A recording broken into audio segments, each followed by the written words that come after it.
So today I wanted to look at this book, Metaphysical Meditations. It's a very tiny book, and it can easily, what's in it can easily be kind of overlooked. Even the foreword in this book has a lot to say. And if you didn't read anything else about meditation, but if you just read that 1.5 pages of foreword, you would learn a lot about what is actually meditation. So I just wanted to go through the foreword, and we'll see how much of the rest we can do today. So metaphysical meditations means, the word metaphysical means something that's beyond the physical, the subtle. Meditations on the subtleties. So it begins by saying most people want to meditate, but do not know how to do so. Now, isn't that true? I was just working with a lady just a few days ago, and she said that she was meditating with some app and she wanted to learn how to actually meditate. She wasn't sure whether she was doing it right or she was doing it properly. And this is something that I hear quite often from people. They're meditating using apps, but they don't quite know if they're doing it right. And you don't know if you're doing it right because you don't really know what is meditation and what are you supposed to be even doing. And so at the end of the first class, she said that, actually, I don't think I was meditating at all. Because most often people think that meditation is something that just makes you feel relaxed at the end and you feel a little bit sleepy and then you can go off to sleep. Right? But if you are truly meditating and if you get sleepy at the end of your meditation, the chances are you were not meditating. Meditation is is intense awareness. You are very alert, very awake. When Master used to give talks, he would not start his talk until he was sure that everybody was awake and ready. And so there's a lot of misinformation out there about what meditation is. So when Master says in the first line, most people want to meditate but do not know how to do so, it's actually true. And then he says, the purpose of meditation, he pulls no punches. The purpose of meditation is to know God.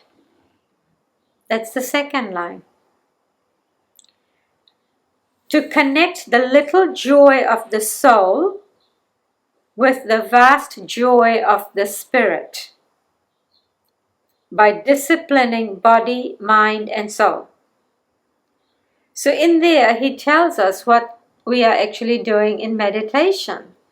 We want to expand our awareness beyond this little self so that we can merge our consciousness into the infinite consciousness.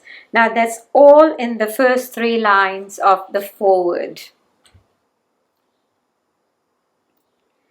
And then he goes on to say, meditation is not the same as concentration. You know, these days we often hear, and we ourselves might have said that, let me meditate upon that. But what we really mean is, let me think about it, or let me just sit on it and ponder. But that's not really meditation. The word meditation is starting to be used very loosely. In the Patanjali's 8-step path, there is a clear distinction between what is concentration and what is meditation. Concentration means You take your awareness from everything else and put it on that which you want to focus on. And you could be concentrating on anything. It might be the project that you are working on. You could be concentrating on an article that you are writing. If you're taking a photograph, you might be concentrating on what you're seeing out there through the lens. So concentration can be used to mean focusing on anything. But concentration, so Master says, concentration consists in freeing the attention from objects of distraction and focusing it on one thing at a time. Meditation is that special form of concentration in which the attention has been liberated from restlessness and focused on God.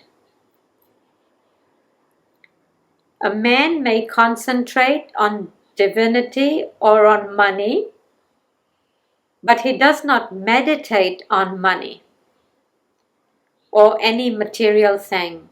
Meditation is focused only on God or sacred thoughts and ideas. So you could take maybe a prayer from here or from whispers and meditate on it. That would be meditation. And then he says meditation consists in certain physical, psychological, and metaphysical processes. So we know that when we sit to meditate, we often use the breath as a starting point. And so that's the physical part, the physiological aspect of meditation. The psychological aspect is, we may visualize. Like visualizing the eyes of the Master. And then it says metaphysical processes. For example, when we do the Hong So technique and we imagine breath moving up and down the spine, that's the metaphysical process that's going on. Isn't it? It's a subtle process. Every time the breath comes in, energy rises. Every time the breath moves out, the energy descends in that astral spine. And so we kind of concentrating on that subtle process that's happening, trying to really tune in. Can we feel the rising and falling of the energy in the spine? And when you get to Kriya, you learn to then focus on feeling the temperature of the currents and a few bits and pieces like that. So, meditation has got physical, psychological, and metaphysical processes. I suppose I don't want to put any modern meditations down, but I can't help feeling that a lot of very popular meditations probably just ignore the metaphysical aspect of meditation completely. And the focus is more on, the physical body, feeling the sensations that you may feel in the body, or even just keeping the awareness with sensory stuff. For example, listening to the sounds around you, or keeping the eyes open and seeing what's all around you. So you never really go that step beyond the physical. But having said that, it is a starting point. And once you start with the physical processes, your soul knows that there is more. And then you have a desire to find out more about what meditation really is. In fact, it's not unusual for a lot of people to come to meditation after they've been doing yoga. And even though in the yoga class there would have been no meditation, but what it does is it connects you with something beyond the physical, even if nothing is said about it. And then it awakens in you something, and the desire is there, the aspiration is there to find out more.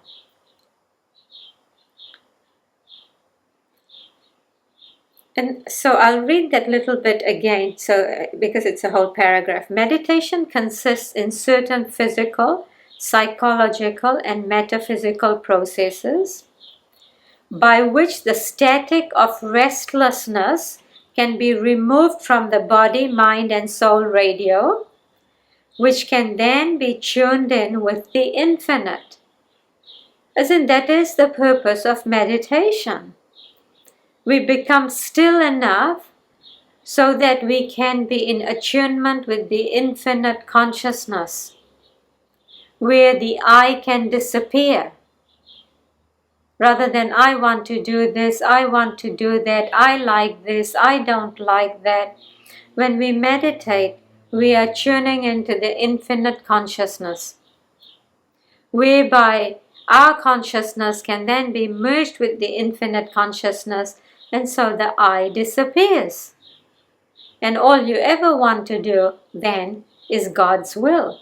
It's almost like you don't know where does your will end and God's will begins.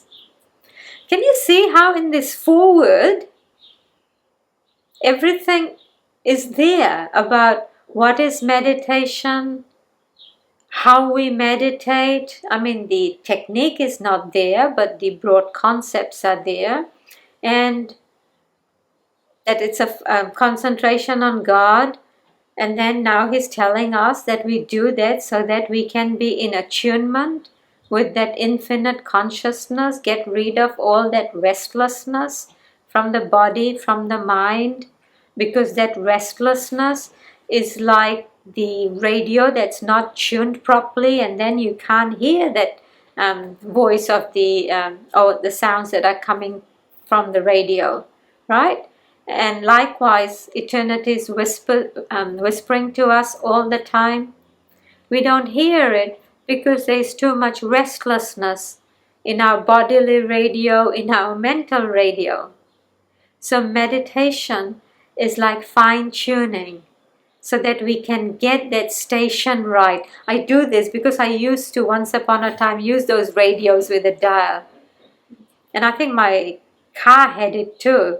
Won't be surprised if it still has it.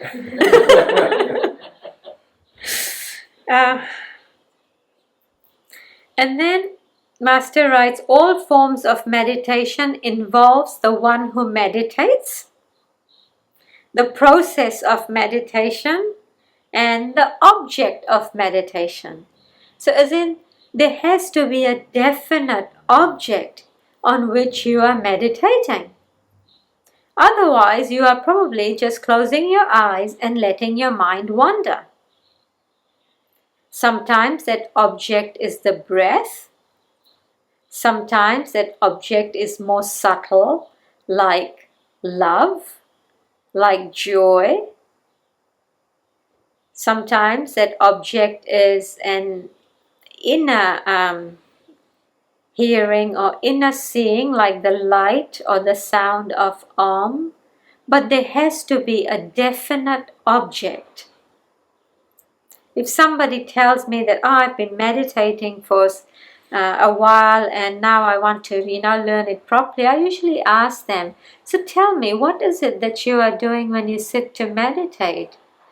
And often people cannot tell me what they are doing, which means that they don't really know what to do.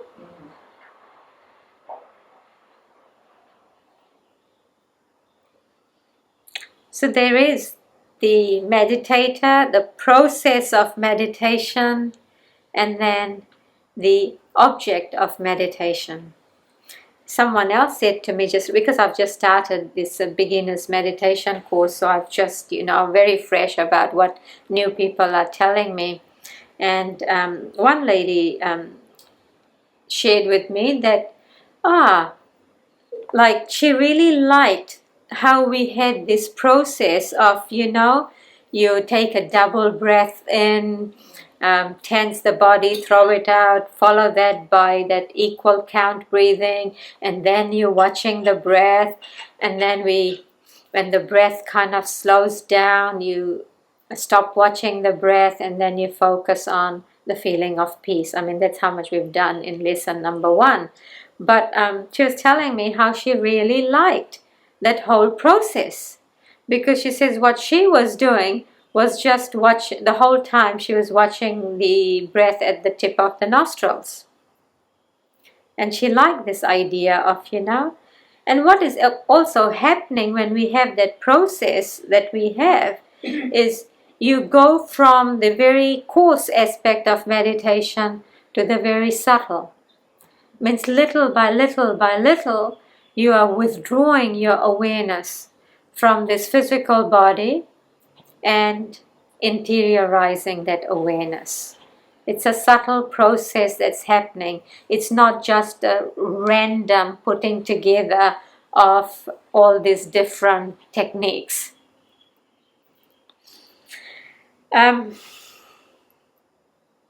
By calm, continuous, one-pointed attention, the ego must be kept connected to the spirit until they both become merged into everlasting bliss. So that is what we're trying to do in meditation. We're trying to merge the ego. See, that's another thing. We're not trying to kill the ego.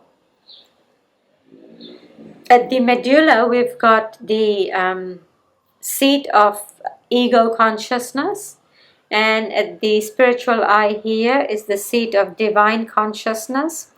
What we're trying to do is we're bringing the energy from the ego up to the point between the eyebrows, so that the ego becomes the servant of the soul.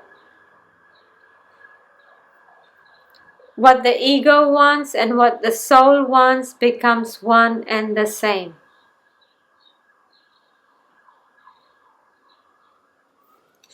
So far that's the first page, and you can see that's a lot, right, in that foreword. And if you have this book, I really encourage you to read that foreword over and over, because it tells you everything you need to know about what is meditation and why you are meditating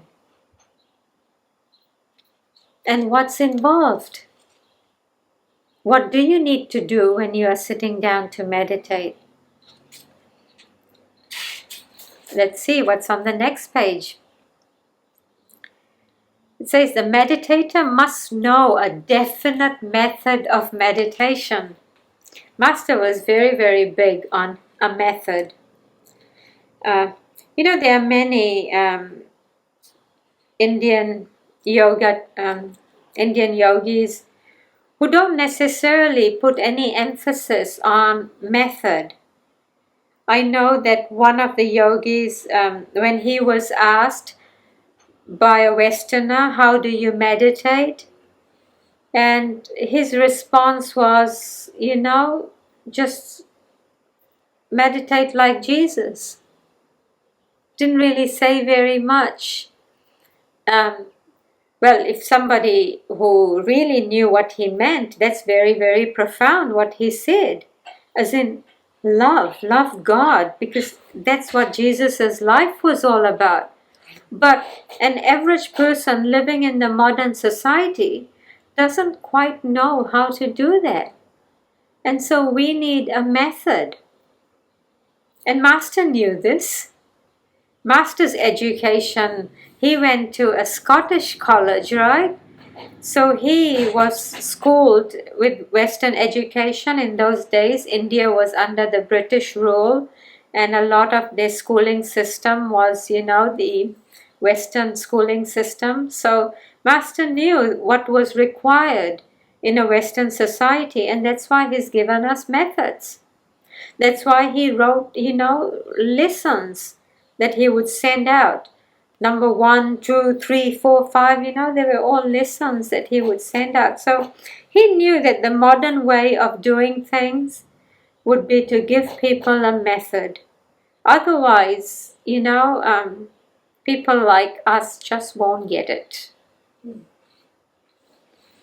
And who knows, in a different age, he might use a different method of teaching. But for now, this is the method that's going to work. We live in a society that's very much, science-oriented. And so he's given us things in that way, in a very scientific way. And the scientific way is, here's the method. Follow this method. Follow these processes. And that's why even in the autobiography of a yogi, the chapter on Kriya Yoga, Master has called it the science of Kriya Yoga, as in there is a definite method. Okay, so then he says, in this book, I'm giving some concrete metaphysical methods of meditation for the student who has already struggled through the mobs of rowdy thoughts and crossed the portals of, I think that's what it says, and crossed the portals of silence. The instructions will be found in the various sections of the book preceding each group of meditation. The meditations given here are of 3 types: prayer or demands addressed to God, affirmations about God, and those spoken to the individualized consciousness. So select one that meets your need and speak each word slowly and purposefully until you become absorbed in the inner meaning. So those are the instructions that he's given us about how to use this book. There are prayer demands, there are affirmations, and there are statements to the individual consciousness. He says to read it carefully, allow the words to get absorbed, let the meaning emerge, and then meditate on that. And then what's interesting is the first section after that is about devotion and worship. And I was kind of contemplating, why has he put devotion first?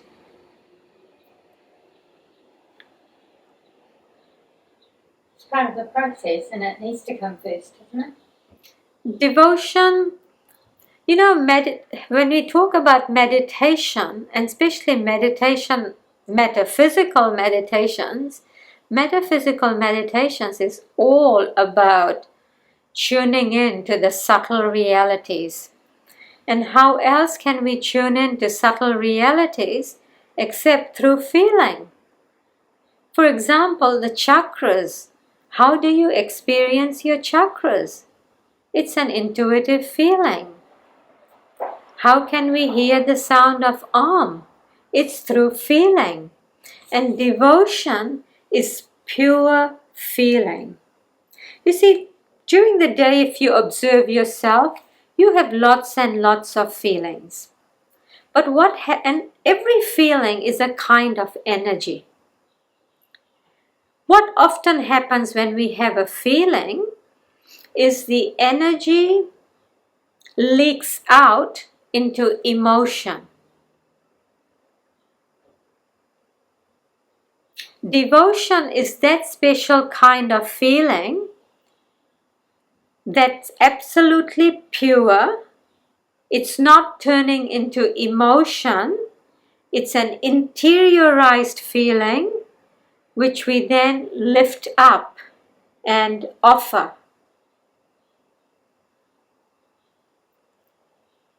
Does that make sense?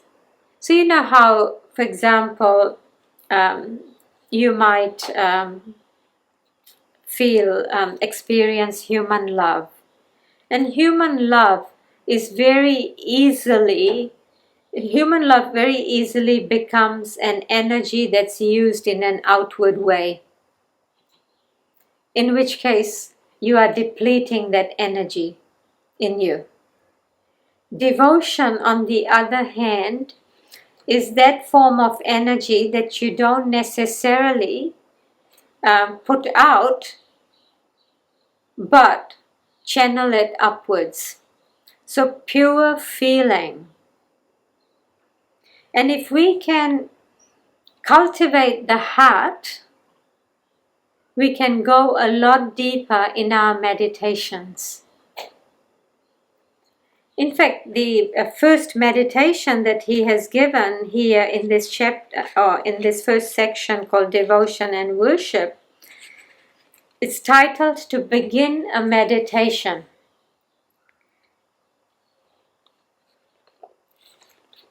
And when I kind of was reading this, How to Begin a Meditation, and I was kind of thinking, what would it be like if we did a 4-week course here on meditation for beginners, and this is the meditation that we begin with? I'll read it out and you think, see how you feel. Lock the eyelid doors and shut out the wild dance of tempting scenes. Drop your mind into the bottomless well of your heart. So can you see what he's saying? Don't live so much in your head. Just come down into your heart. Hold the mind on your heart. Hold the mind on your heart, bubbling with your life-giving blood. So heart is that organ that pumps blood throughout the body, and as long as the heart is working, we have life, right?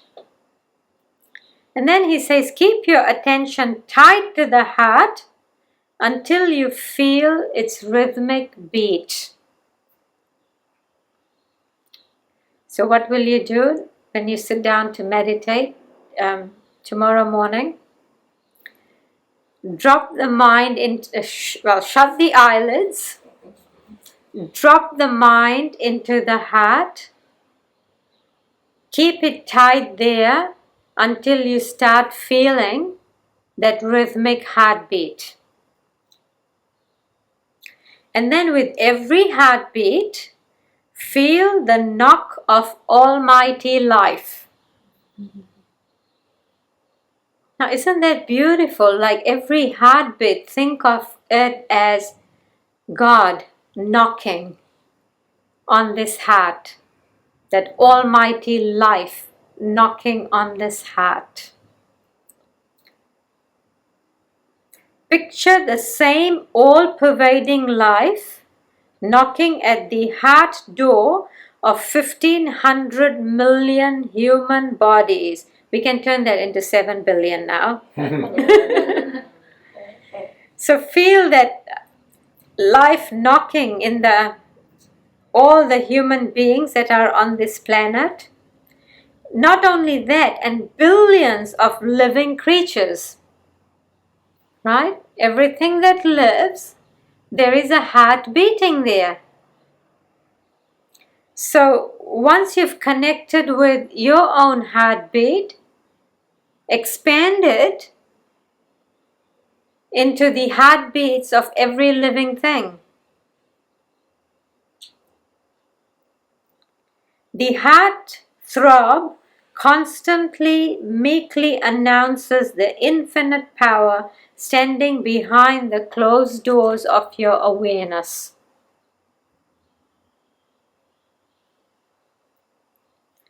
The gentle beat of all-pervading life says to you silently, do not receive only a little flow of my life, but expand the opening of thy feeling power So that's what we are doing. Try to feel more. Open the door of your feeling power. Let me flood thy blood, body, mind, feelings, and soul with my throbs of universal life. So that's how you begin your meditation. Don't you think it'll be nice to try a meditation where you're kind of really feeling, that the heartbeat, in that heartbeat there is God's power flowing through you, and the same power that's flowing through you is flowing through everybody else. And therein is the expansion of consciousness that begins. So right from the start, He's teaching us to expand our consciousness.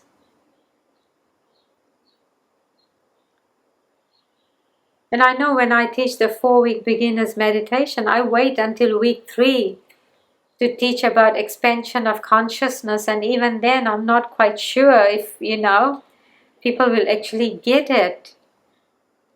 But Master just begins, states it as a matter of fact. Because isn't that the purpose of meditation? Expand your consciousness. Merge it with the infinite consciousness. He doesn't beat around the bush at all. So I think I'm going to leave it at that for today.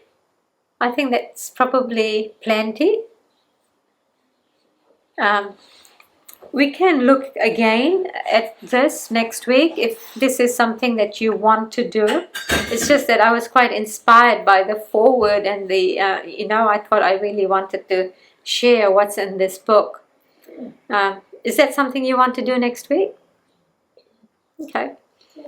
And if nothing, at least we'll learn from the first section how to develop devotion.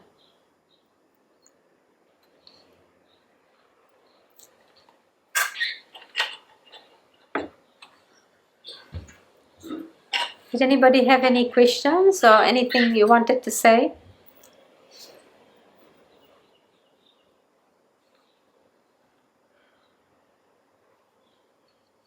If not, I've got a class here tomorrow which Rain and Helen are supporting our newbies with. And then we'll meet again on Sunday. And meantime, I'm hoping to go and see Zilong people one of these days to see if we can hold one of our events there when Asha's here. So let's see how it all goes. Let's finish with a closing prayer. Heavenly Father, Divine Mother, Friend, beloved God, Jesus Christ, Babaji Krishna, Lahiri Mahashaya, Swami Sri Yukteswar, and beloved Guru Paramhansa Yogananda, beloved Swamiji, and saints and sages of all religions, we humbly bow at your feet. May thy love shine forever on the sanctuary of our devotion, and may we be able to awaken thy love in all hearts. Om. Peace. Amen.